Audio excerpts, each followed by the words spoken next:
Shooting চলাকালীন সেদিন আমারও মৃত্যু ঘটতে পারত। বিস্ফোরক পোস্ট অভিনেতা জিতু কমলের।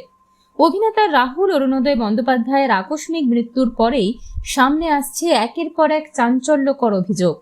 এই ঘটনার পর সমাজ মাধ্যমে নিজের ভয়াবহ অভিজ্ঞতার কথা শেয়ার করলেন অভিনেতা জিতু কমল।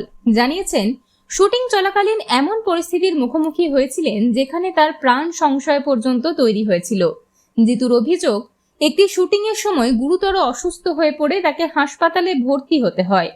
তিনি আর্টিস্ট ফোরামের কাছে লিখিত অভিযোগ জানিয়েছিলেন, কিন্তু তার দাবি সেখান থেকে কোনো সাহায্য বা সদুত্তর পাননি। এমনকি ফোরামের পক্ষ থেকে একটি ফোন পর্যন্ত করা হয়নি বলে ক্ষোভ প্রকাশ করেছেন অভিনেতা।